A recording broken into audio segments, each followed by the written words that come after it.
Okay guys, welcome back. This is the next one.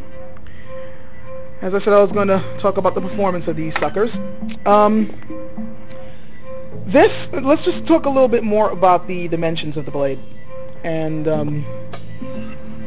if you guys had forgotten, this one was 1065 steel or 1095 steel? I think it was 1095 steel, yeah.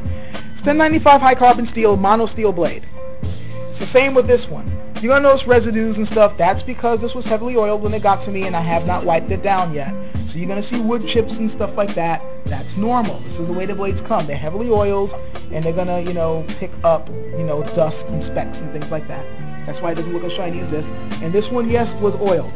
Once again, I recommend to anybody who wants to maintain their blades with oil on the cheap, buy some mineral oil. Or you can go and get some, 3-in-1 oil. That works well too. I recommend that. But really cheap, just go down to Target or your local drugstore or whatever, pick up a bottle of mineral oil for $1 something. It's the same damn thing that they use in Japan, that Choji oil. All it is just mineral oil with some essence of cloves mixed into it. Me, I just grabbed mine and put a little bit of a scented oil in mine as well. It works just as well. So you don't have to bust your balls paying $5 or $20 something a bottle for some freaking oil that only just has a little bit of scent in it, but it's nothing but mineral oil. Don't cheat yourselves. Enough of my little rant on that. Let's see, what else can I say about it? This, like I said, it's a resilient blade. Oh, and for those of you wondering, remember the reason why this thing, the tip broke, was because I did a flex test on it, and even though the flex it did okay, but the tip snapped off. I did the same flex test to this. Tip is still there. Not a scratch on it. Not a flocking scratch. I mean, it's just wow. And I don't know, that to talk about that rapid taper again, this makes me, I don't know, this Jian are cut and thrust swords to begin with, but this just feels a little bit more like a thruster just because of that, even though it is a cut and thrust. Contrary to popular belief, you are supposed to cut with a Jian. I know people say the emphasis is on the thrust, and there is an emphasis on the thrust because of its straight blade design, but you can and are supposed to cut with this weapon. And I'm of course going to test it out, but I am confident that this last fourth of the blade here, even though it's slightly, as you can see, the taper is a little bit quicker, I think it's still going to hold up to cutting. In fact, that's the part of the blade that I'm supposed to be using for cutting with anyway. So we'll see when I use it. There was something else that I was going to be mentioning about these blades. How about this Han Jian? Oh, one thing I have to... This is just too cool. Hold on for 1 second. Okay, guys. Sorry the camera's at an angle. What can I do? One other thing that I must stress. Another reason why... Let's start getting to why I think this blade ultimately is better than the one that I got. Besides the fact that it looks like this thing has been heat treated better because, like I said, the tip held up to the flex test. The other thing is, you might have noticed when I was handling this one, maybe you didn't, maybe you did. When I was handling this one, when I put it in the sheath, there's a lot of play inside of it. Now I figured, well, it's an older design, and plus my blade doesn't fit the geometry of this. And by the way, of course, since there's a little bit of a rapid taper, that means the other blade does fit it better. But the funny thing is, it's, I thought that this one had too much of a play into it. So, you got the wiggle, but you let it go, And, of course, that means you don't want to hold it upside down like this. When I store this at home, I have a cord that I use to wrap here and here so the blade doesn't fall out. But with this one, there's a little bit of play, but not nearly as much as in the other. This is a snug fit. In fact, I notice when I go this way, not as much. Here, I can hear a little bit, but there's nowhere near as much play. And I was surprised with that. So I checked out the inside, and sure enough, the inside of this is a snugger fit. They really decided to conform the shape to the blade on this one. That one, it conforms, but rather loosely. I noticed the hole in there is much bigger. Here, it fits it much tighter. It's snug. I mean, of course, I'm still not going to hold this upside down. It'll still fall out. But I noticed that this is a nice, tight fit. whoever put this together was like, okay, I'm serious now. They decided they were really going to make a blade worthy of, usage and worthy of their name. Something else that impressed me, it's always the little details. It's not just, like I said, the little details in here, the wrapping, beautiful shine. I don't know if you can see it from here, but the way this thing shimmers, it's beautiful, absolutely beautiful. And it's going to look great when I shine the brass. Compared to when this thing starts gleaming almost golden, great. Can't wait to see what it looks like. But something else that blew my mind, and I guess it shouldn't blow my mind. It's something that we would expect, but it just goes to show how much the quality control is increasing with Garrett's company.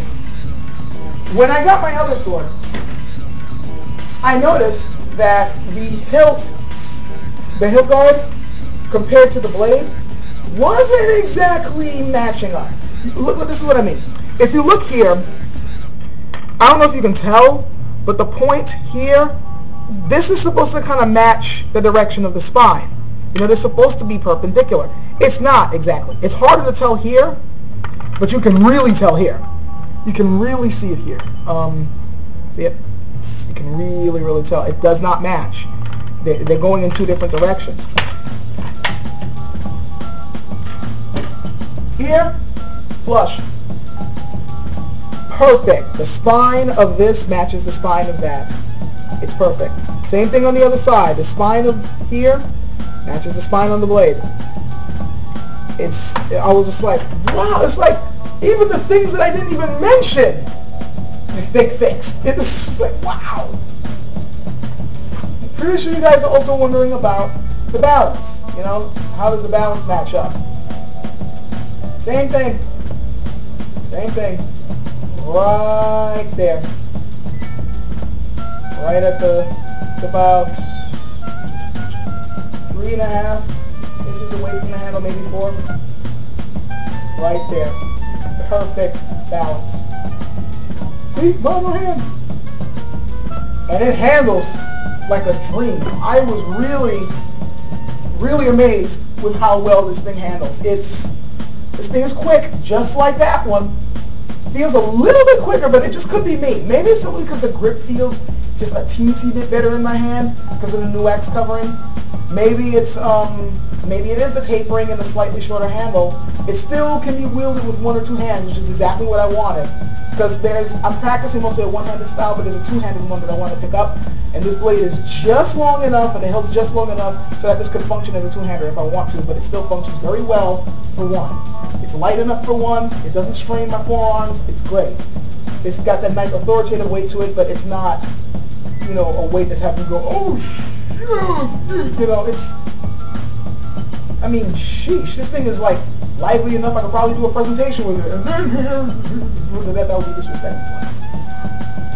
So, yeah, I've gushed on this long enough. Boy, did I get a replacement. I got a replacement and then some. This thing truly is this is my Han Jian now. Now, this is not to say that I'm going to be getting rid of this one.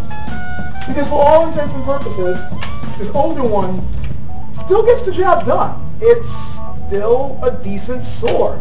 For a long time, I was very happy with it, even despite its flaws. And I was like, well, you expect flaws with any handmade weapon. And this is pretty much a handcrafted weapon. And I still like it. It's still authoritative. And I still plan on using this thing for like my basic movements. Practicing the cuts and the blocks and stuff like that. It's great for that. It's got a good weight to it to, train your arms. But I think I'm going to be doing my forms with this one. I'm going to still practice my basics and stuff like that with this one, but this one's definitely the one that I'm going to, I don't know why, but this one definitely seems like this is perfect forms. It's heavy enough to train your arms, but it's light enough so that you can be quick with it like this one, but I don't know, this one feels livelier in my hand. I don't know whether that's just me, whether it's balanced better, I don't know. I'm going to be weighing it, I'm going to be checking its points of balance, I'm really comparing the two, and I'll tell you guys later what I think, but this definitely is a damn good replacement. This is what you can expect from Jin Shi, I guess. Like, when you ask for a replacement sword because you think the other one's not working right, you'll get damn good product. Hell, and the funny thing is I didn't even ask for a replacement. He demanded I got one. boy did I get one. So, yeah.